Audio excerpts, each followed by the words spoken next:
믿음을 구했더니 라는 제목으로 말씀 나눕니다.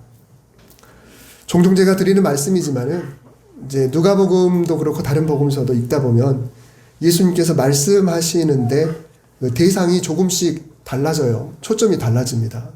공생의 초반에는 갈릴리에 있는 연약한 사람들, 정말 굶주리고 또 차별당하고 이제 위축된 상처 많은 그런 사람들을 향해서 예수님이 집중적으로 복음을 선포하시는 거죠.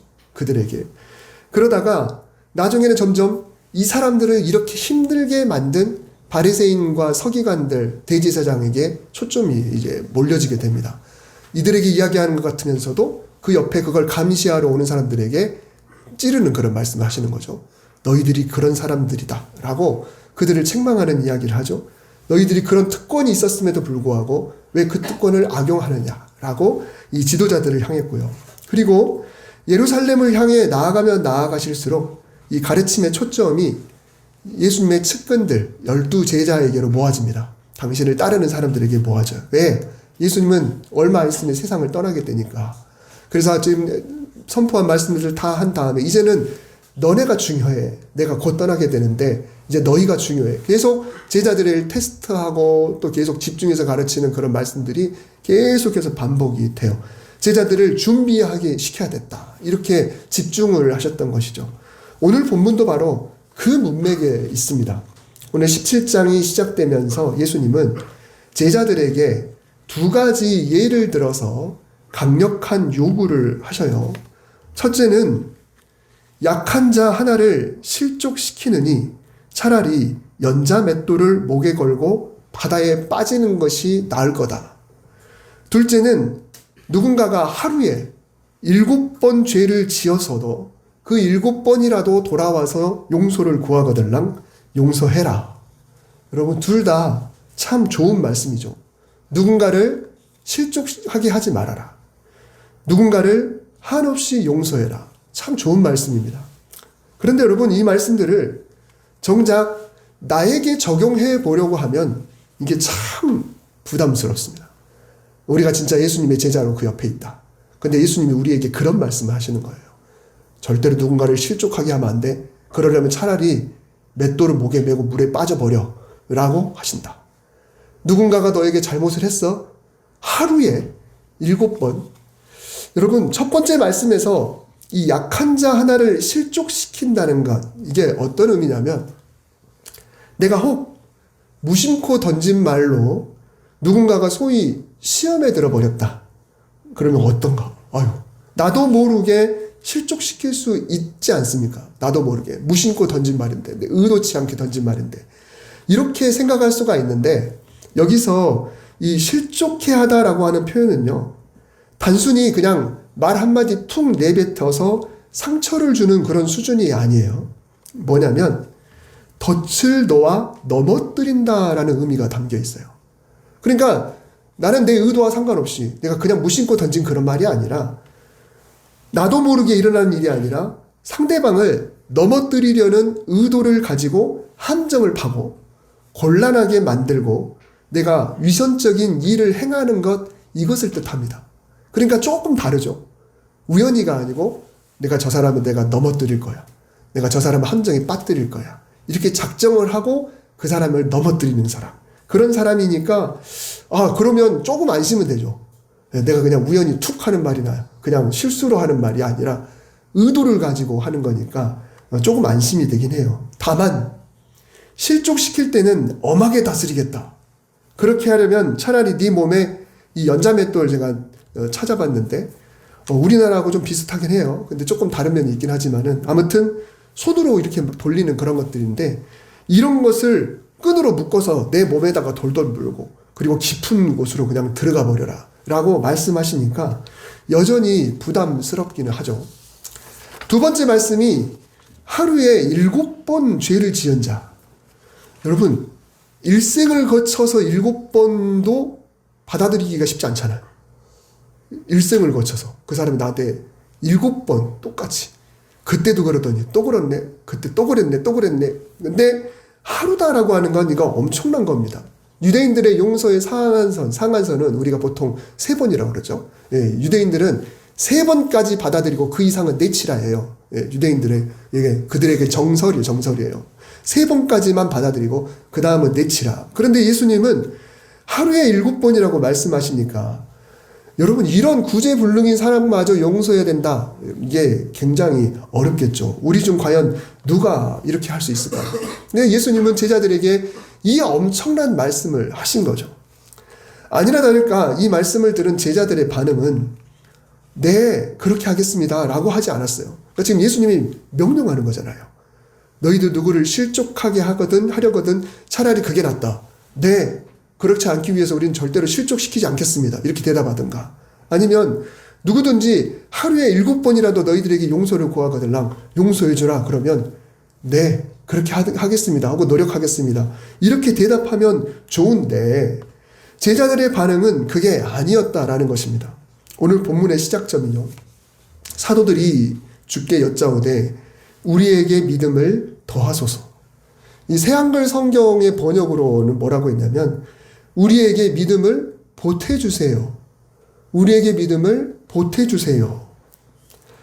여러분, 이 말은 제자들에게 지금 스스로 믿음이 아주 없는 건 아니라는 걸 전제로 하고 있습니다. 그들이 믿음이 있어요. 믿음이 있는 상태. 이미 믿음이 있다는 것을 그들도 알고 있는데 예수님의 명령을 접하고 나니까 이거는 내가 갖고 있는 믿음으로는 이게 어려울 것 같은 거예요.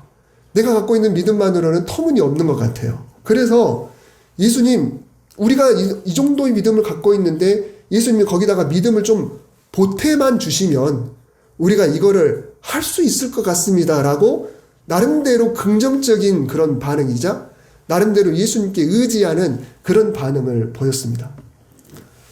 여러분, 우리도 누군가에게 나의 믿음을 이야기할 때 웬만해서는 나는 믿음이 없어요 라고 말하진 않습니다. 나는 믿음이 없어요 라고 하지 않고 웬만하면 뭐라고 이야기하냐면 나는 믿음이 부족해요. 나는 믿음이 약해요 라고 이야기하죠. 대부분 그렇습니다. 여러분, 제가 여러분께 믿음 없습니다 라고 하면은 굉장히 자존심 상하겠죠. 믿음이 좀 부족해요 라고는 할 수 있겠지만은 믿음이 없어요 라고는 누가 그렇게 이야기합니까? 아무리 교회에 조금 다녔어도 나름대로 믿음이 어느 정도는 있다고 다 생각하지 않겠습니까? 그래서 우리가 부른 찬송가 구주 예수 의지함이 심히 기쁜 일일세, 그 찬송가의 후렴 그 가사가 굉장히 적절하다는 것을 느낄 수 있어요. 예수님을 내가 믿는 것은 내가 이미 받은 증거들이 있기 때문이에요. 그래도 예수님, 귀한 예수님 믿음을 더욱 주세요. 이게 이 찬송가 후렴 아닙니까? 그러니까 내 믿음이 아주 없는 게 아니에요. 내가 예수님을 지금 믿고 있어요. 내 나름대로 그래도 받은 것들이 있으니까 믿고 있지만 그래도 부족하니까, 그래서 늘 우리가 주님께 믿음을 보태달라고 요구하는 거죠. 우리의 솔직한 심정입니다. 우리가 늘 부족하다 느끼는 믿음에 이왕 믿음 더해달라고 요청하는 것은 굉장히 바람직한 기도라고 볼 수가 있겠죠. 자, 그러면 이렇게 바람직하다고 여겨지는 기도에 예수님은 뭐라고 대답을 해 주셔야 할까요? 아주 바람직하잖아요. 믿음이 부족하니까, 주님께 더 달라고 요구하니까 얼마나 괜찮은 기도입니까? 그러면 제자들의 요구에 예수님은 뭐라고 답해 주셔야 될까? 당연히 기대하는 바가 있죠. 뭘까요? 그래, 너희가 이 정도는 어렵다고 하니까 원한다면 내가 믿음을 보태주겠다. 그래, 너희가 그렇게 힘들다고 하니까, 이거 못하겠다고 하니까, 이 정도 믿음으로 어렵다고 하니까 내가 좀 믿음을 보태주겠다라고 예수님이 그렇게 대답을 해주시면 얼마나 좋겠습니까? 그런데 예수님은 그 대답 대신에 2개의 비유로 응답을 하셨습니다. 그 첫 번째 비유가 바로 겨자씨 비유입니다. 우리가 너무 잘 알고 있는 비유이죠. 6절에 보면은 너희에게 겨자씨 한 알만한 믿음이 있었더라면 여기 이 뽕나무에게 뿌리까지 뽑혀서 그대로 바다에 심어지라 명령하면 뽕나무가 너희에게 순종하였을 것이다. 너희에게 믿음이 있으면 이 뽕나무에게 명령만 해도 뽕나무가 바다로 옮겨져서 심겨질 것이다 라고 이런 말씀을 하셨습니다. 두 번째 비유는 종의 비유인데요. 한 종이 하루 종일 밖에서 밭을 갈거나 또 양을 치다가 돌아왔다면 주인은 당연히 나 배고프니까 너 이제 왔냐? 배고프니까 빨리 밥 차려오라 이렇게 명령할 것이고, 종도 당연히 주인에게 밥 다 차려드리고 나서 뒤처리까지 다 해드린 후에 그제서야 씻고 자기 밥 먹을 것을 하지 않겠느냐. 그리고 명령대로 했다고 해서 종에게 감사를 표하는 주인은 없다. 밖에서 너무 수고했는데 아유 배고프고 너도 힘들 텐데 나부터 차려줘서 고마워 라고 말하는 주인은 없다. 받은 명령을 다 한 후에도 공로를 주장할 필요가 없는 응당 종으로서 해야 할 일을 한 것뿐이라고 말해야 맞다라고 대답을 하셨습니다. 자, 여러분 지금 예수님과 제자들의 대화의 흐름을 한번 보면요. 예수님은 처음에 약한 자를 실족시키지 말라는 말씀과 하루에 7번이라도 용서하라는 말씀하셨을 때 거기에 담긴 의도가 있었습니다. 그게 지금 예수님이 말씀하실 때 네, 그렇게 해보겠습니다라고 하는 그 순종에 대한 이야기를 예수님이 하셨어요. 어렵다는 것을 알지만 제자들에게 뭔가 순종의 반응을 예수님이 요구하셨습니다. 자, 그런데 제자들이 예수님께 요청한 대답의 핵심은 뭐였냐면 믿음을 보태주세요 였습니다. 예수님은 이렇게 해라 였는데 제자들은 믿음을 보태주세요. 예수님은 순종을 말씀하셨는데 제자들은 믿음으로 반응을 했어요. 그래서 예수님은 두 가지 비유를 추가로 하셔야 될 필요가 있으셨던 겁니다. 겨자씨 한 알과 뽕나무 비유. 이 너희들에게 믿음이 있다면 이런 엄청난 일도 할 것인데 그런데 너희들은 그거 없잖아. 지금 예수님 뭐라고 말씀하신 거냐면 지금 믿음에 대해서 이야기하지 말자는 이야기예요. 지금 믿음에 대해서 이야기하지 말자. 또 두 번째 비유, 밖에 나갔다 들어온 종의 비유에서도 믿음에 대한 이야기가 아니라 지금 주인이 뭐라고 했을 때 이 종이 어떻게 했으며 그 종이 그 한 일에 대해서 주인에게 이건 부당합니다. 이거는 내 상식 갖고는 안 됩니다. 라고 하는 그런 이야기를 하자는 게 아니라 주인이 이야기했을 때 거기에 그대로 행하고 당연히 해야 할 일을 한 것뿐이라고 마음을 가져야 된다라고 말씀하시는 거예요. 즉 예수님은 이 대화의 흐름에서 순종을 얘기하고 있는데 제자들이 믿음을 이야기할 때 예수님은 다시 순종을 이야기하자라고 방향을 이렇게 틀어버리신 이 대화가 오늘 본문의 내용입니다. 결론을 말씀드리자면 제자들은 믿음을 주시면 순종하겠습니다라고 말을 했지만 예수님의 대답은 뭐냐면 믿음을 논하기 전에 순종을 생각해라 라는 것입니다. 믿음을 논하기 전에 순종을 생각해라.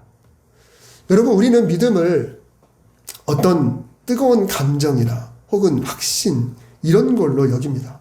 물론 복음을 지식으로 믿는 믿음, 내 마음으로 믿는 믿음의 문제로 받아들일 때는 그게 맞아요. 뜨거운 감정과 그 확신, 예수 그리스도의 십자가 보혈이 진짜 나의 영혼을 살리는 것이다 라고 하는 그 확신, 그 감동, 이것을 말하는 믿음, 그거는 이렇게 표현하는 게 맞아요. 그러나 우리가 신앙인으로 살아가는 데 있어서 믿음으로 살아간다. 내가 믿음으로 살아간다라고 할 때 여기서는 주인의 명령 앞에 서 있는 종의 자세를 염두에 두고 생각을 해야 한다라는 것입니다. 내가 믿음 생활한다. 내가 신앙 생활한다. 여러분, 한 가지 질문을 드리겠습니다. 내가 만일 하나님께 순종하는 자라고 한다면 순종할 만한 믿음이 있기 때문에 그렇습니까? 그러니까 믿음이 좋으니까 순종을 합니까? 나는 순종하는 사람이다 라고 한다면 나에게 순종할 만한 충분한 믿음이 있어서 나는 그렇게 믿음이 좋으니까 하나님께 순종하는 사람입니까? 여러분 과연 어떻습니까? 충분한 믿음이 있어서 그 믿음 때문에 순종하는 그런 사람인가? 제가 가끔 말씀드렸던 그런 예인데요. 월드컵 얘기 지난번에도 했었는데 한일 월드컵 앞두고 한국 축구의 성적이 굉장히 참담했었어요. 월드컵 전에. 이제 평가전을 하잖아요. 평가전들을 하게 되는데 우리나라가 유럽 팀들과 경기만 했다가 하면은 5대0으로 졌어요. 5대0. 체코한테 지고 또 프랑스에게 지고 5대0으로 지니까 굉장히 희망이 없잖아요. 그래서 히딩크 감독에게 오대영이라고 이렇게 나중에 하시면 돼요. 예. 오대영이라고 별명을 지어줄 정도였습니다. 오대영으로 하도 치니까. 그런데 오히려 이제 기업들은 마케팅을 하는 거예요. 우리나라 16강 진출할 때 1+1, 16강 진출하면 뭘 드립니다. 뭐 이런 식으로 이렇게 막 대대적으로 마케팅을 했단 말이죠. 근데 그렇게 마케팅 했던 이유가 뭘까요? 16강에 안 갈 것 같으니까 자신있게 이제 월드컵을 16강을 기원합니다라고 하면서도 실제로 우리나라의 그런 평가전 그 성적이 너무 참담하니까 은근히 그걸 이용해 먹었죠. 근데 그 당시에 선수들도 불만이 엄청 심했습니다. 왜냐하면 경기는 다가오고 있는데 구체적인 전술 훈련을 감독이 하지 않고 계속 체력 훈련을 하는 거예요. 계속 체력을 끌어올리는 훈련. 아니 초반이야 체력 훈련을 하다 쳐도 나중에 점점 다가오면 다가올수록 세트피스는 어떻게 할 것이며 맨투맨은 어떻게 할 것이며 이런 팀 만났을 때는 어떻게 할 것이며 이런 구체적인 전략이 들어가야 되는 거거든요. 그런데 대회가 코앞으로 다가왔는데도 계속 달리기 시키고 계속 그냥 그렇게 하니까 얼마나 힘들어요. 그래서 선수들도 그렇고 축구협회도 그렇고 대부분은 이 히딩크에 대해서 불만이 하늘을 찌렀습니다. 이래가지고 우리 월드컵 제대로 치를 수 있을까? 그래도 어떻게 해요? 감독이 시키니까. 선수들은 주전에서 잘리면 안 되니까 어쩔 수 없이 계속 전술훈련이 아니고 체력훈련을 했던 겁니다. 자, 그런데 월드컵 대회 직전에 있었던 우리나라에서 있었던 그 평가전에서 잉글랜드의 평가전에서부터 그 실력이 드러나기 시작했죠. 그리고 나서 폴란드전 승리하고 그러면서 결국은 4강까지 올라가게 되는데 선수들은 처음에는 정말 말도 안 된다. 우리가 애들도 아니고 이미 축구선수의 최고 레벨의 반열에 올라있는 국가대표인데 계속 달리기만 시키고 줄넘기만 시키고 하고 있는 이런 상황 속에서 어쩔 수 없이 감독이 시키니까 그렇게 했지만 나중에는 어느 정도 하다 보니까 자기들이 그 풀타임을 그 강한 선수들과 함께 풀타임을 뛰어도 견딜 만한 체력이 채워져 있었고 결국은 성적을 내는 걸 보게 되는 거예요. 이 한국 축구 2002년 그때를 볼 때 믿음이 순종을 낳은 게 아니라 순종이 믿음을 낳은 거예요. 믿어서 따른 게 아니라 불신으로 따랐지만은 결국 따른 결과 이 감독을 믿고 따라도 되겠구나라고 하는 믿음이 점점 생기게 됐던 거죠. 예수님의 무덤가를 찾았던 여인들이 있었습니다. 여러분 그 여인들에게 믿음이 있었을까요? 없었을까요? 다른 제자들은 아무도 찾아오지 않았는데 이 여인들은 찾아갔습니다. 손에 시신의 발을 향유를 들고 갔어요. 겉으로 보기에는 참 믿음 좋다. 다른 제자들은 무서워서 벌벌 떨고 차마 무덤으로 가지도 못했는데 이 여인들은 참 믿음도 좋다 이렇게 생각할 수도 있겠지만 이 여인들이야말로 믿음이 전혀 없는 여인들이에요. 왜요? 부활할 것을 알았으면 향유를 가지고 가면 안 돼요. 그걸 들고 갔다는 자체가 이 여인들에게 믿음이 전혀 없다는 겁니다. 주님이 부활하실 거라는 믿음이 전혀 없어요. 예수님은 당연히 저 무덤 속에 계셔야 된다. 이미 시신은 거기 누워 있어야 된다. 그래서 우리는 시신의 발을 향유를 가지고 무덤에 간다예요. 믿음이 전혀 없었습니다. 그런데 이 여인들은 믿음이 없음에도 불구하고 뭐 하나 갖고 있었냐면 사랑하는 마음을 갖고 있었어요. 그 사랑하는 마음 가지고 그냥 무덤으로 간 겁니다. 주님이 부활하셨는지 안 했는지는 전혀 관심이 없어요. 아니 아예 생각지도 않고 그저 주님 돌아가셨는데 그 시신이 저기 누워있는데 그래서 그거 하나 가지고 그냥 그 시신 발을 향유 가지고 무덤으로 갔던 것 뿐입니다. 부활에 대한 믿음은 전혀 없었지만 무덤을 찾으려는 그 행동, 그 사랑의 마음만큼은 그들에게 있었다는 거죠. 그런데 예수님은 그것을 귀하게 여기셨어요. 아니 이것들 봐라. 내가 부활한다고 내가 분명히 이야기를 했는데 얘네가 감히 시신 발을 향유를 갖고 와? 얘네들 진짜 혼나야 돼. 이게 아니요.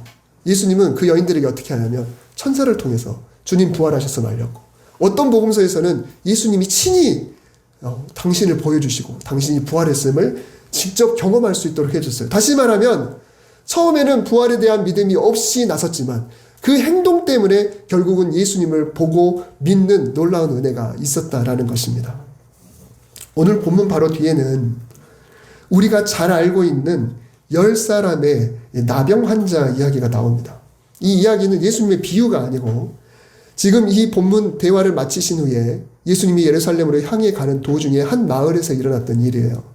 그 마을에 들어갔는데 나병 환자에 걸린 10사람이 정결이 문제가 있기 때문에 예수님께 차마 가까이 오지는 못하고 멀리서 떨어져서 예수님, 선생님, 우리를 고쳐주세요. 불쌍히 여겨주세요. 라고 이야기를 했습니다. 그때 예수님은 치유를 해주시는 어떤 행동 대신에 이렇게 말씀하시죠. 가세요. 가서 제사장들에게 당신들 몸을 보이시오. 라고 이야기를 하셨어요. 멀리서 대화를 나눴습니까? 제사장들에게 가시오. 여러분 이거 말도 안 되는 거죠. 나병인데 제사장에게 어떻게 갑니까? 그런데 이들이 어떻게 하냐면 갑니다. 가다 보니까 성경에 보면 그들이 가는 중에 몸이 깨끗해져요. 가는 중에 깨끗해지면서 기적이 일어났죠. 그때 10사람 모두 다 깨끗해졌는데 그 중에 딱 이방인이었던 한 사람만 그 자리에서부터 하나님께 영광을 돌리고 영광을 돌리면서 예수님께로 옵니다. 그리고 나머지 9사람은 제사장에게 갔어요. 예수님이 그 한 사람에게 뭐라고 말씀하시냐면 일어나 가라 내 믿음이 너를 구원하였느니라. 여러분 여기서 구원이 뭘까요? 내 믿음이 너를 구원하였느니라. 그러면 일단 이렇게 생각할 수 있죠. 아, 얘가 예수님이 가서 제사장에게 보이라고 하니까 그 말을 믿었나 보다. 그러니까 그 믿음이 너를 고쳐주었다라고 하는 그 이야기인가 보다라고 생각할 수도 있습니다. 하지만 육체적인 치유만을 말하는 구원이라면 이미 9명도 다 경험했잖아요. 그러니까 예수님이 지금 하시는 말씀은 그 9명과는 차별화된 구원이거든요. 그 9명이 경험할 수 없는 차별화된 구원에 대해서 이야기하는 건데 이 누가복음에서 구원하다라는 말은 치유, 해방, 회복 그리고 종말론적인 구원 모든 걸 다 포함합니다.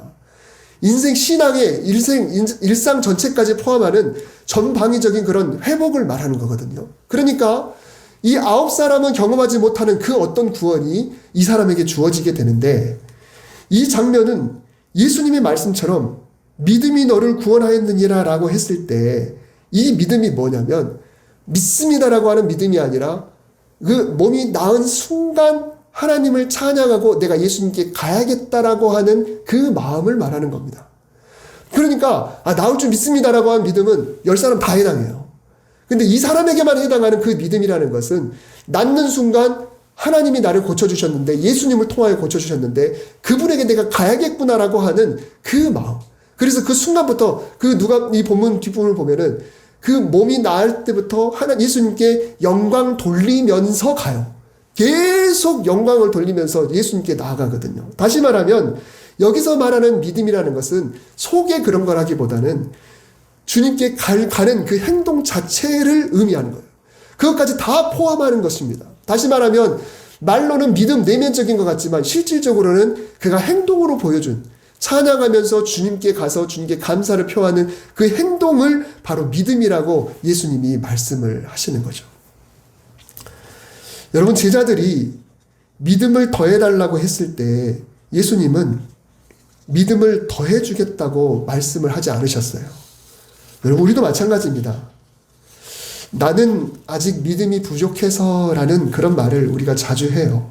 그러다 보니까 자꾸 뭔가 내가 해야 할 것을 밀어버립니다. 내가 그렇게 해야 되는데 내가 아직은 믿음이 부족해서 내가 아직은 믿음이 부족해서 그렇게까지는 못합니다.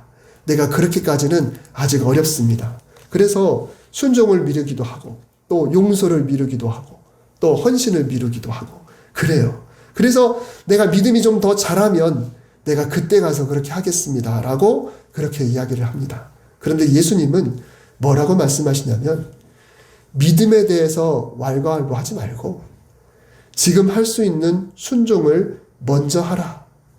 믿음이 생기면 그때 가서 순종하는 것이 아니라 일단 순종해보면 믿음이 생긴다라고 말씀하시는 거예요.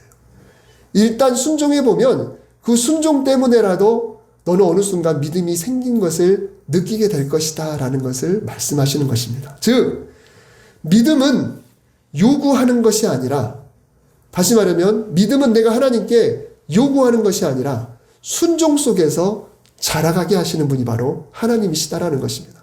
그냥 믿음 달라고 해서 그래 주님이 그래 내가 믿음 줄게가 아니라 그래 네가 믿음을 요구한다고? 그러면 네가 한번 순종해봐. 그러면 너의 믿음은 자라갈 거야 라고 말씀을 하시는 거죠. 종은 계산하지 않습니다. 종은 이 정도 했으면 되지 않습니까? 라고 말하지 않아요. 종은 이만하면 나도 칭찬받을 만하지 않습니까? 라고 말하지 않아요. 종은 그저 이렇게 말할 뿐입니다. 우리는 마땅히 해야 할 일을 한 것뿐입니다. 우리는 마땅히 해야 할 일을 하는 존재가 아니겠습니까? 라는 겁니다. 예수님의 제자들은 이 시점에서 그 말씀을 듣고 내가 믿음을 구하기보다는 순종하는 사람이 돼야겠구나라는 것을 깨닫게 될 것입니다. 그래서 그렇게 묵묵히 해야 할 일을 하다 보면 때로는 힘들어도 눈물을 흘리며 씨를 뿌리다 보면, 왜 하필이면 성경에서 눈물을 흘리며 씨를 뿌리라고 말씀하셨는지 참 의미가 있죠. 씨를 뿌리는 일이 그만큼 어렵다는 거죠. 그리고 또 피곤한 손, 연약한 무릎을 일으켜 세우다 보면, 성경의 이 표현도 참 어떻게 보면 가혹하게 느껴져요. 너무 피곤한데, 그 피곤한 손, 무릎이 너무 아픈데 그 연약한 무릎을 일으켜 세워서 정말 그렇게 걸어가다 보면 어느 날 우리가 누군가에게 고백하게 될 거예요. 아니, 어느새 내 믿음이 자라있더라. 그전에는 이거 못 받아들였는데 어느 순간 보니까 내가 그걸 받아들일 만한 믿음이 됐더라. 그때는 그게 안 믿어졌는데 어느 순간 내가 그게 믿어지더라. 어느 순간 내가 그거를 실행할 수 있는 그런 사람이 되어 있더라. 이런 고백이 나오게 될 거다라는 것입니다. 여러분, 이렇게 믿음이 함께 자라나도록 믿음을 구하기보다 내가 믿음이 연약하게 여기거들랑 내가 지금 못하고 있는 것에서 한 걸음 더, 내가 한 걸음만 더 나아가 버리라. 이렇게 순종으로, 행동으로 나아가는 저와 여러분 될 수 있기를 바랍니다. 그러면 어느 순간 우리 모두에게 믿음이 다 자라 있어서 우리가 모두를 다 서로를 실족시키지도 않고 서로를 용서할 수도 있고, 정말 하나님이 원하시는 그런 초대교회를 이끌어갈 그런 제자들의 모습처럼 우리를 그렇게 빚어주시기를 주님의 이름으로 축복합니다. 기도하겠습니다. 하나님 아버지, 오늘 저희에게 주신 그 말씀대로 사실 우리는 늘 믿음을 더하여 주소서라고 기도하지만, 그런데 주님 오늘 우리에게 먼저 움직이라고, 순종하라고 말씀해 주십니다. 믿음이 먼저가 아니라 때로는 부족한 믿음이어도 순종하는 저희가 되게 하여 주옵소서. 조금 내키지 않아도, 조금 이해되지 않아도, 내 믿음으로는 받아들일 수 없어도 그래도 주님이 말씀하실 때 그 말씀 앞에 일단 아멘 하겠습니다, 마땅히 해야 할 일이라고 하니 나는 하겠습니다라고 걸어갈 수 있는 우리가 되게 하시고, 그 순종 안에서 믿음이 자라고 그 믿음 안에서 주님의 역사를 이뤄내는 우리 모두가 되게 하여 주시옵소서. 예수님의 이름으로 기도드립니다. 아멘.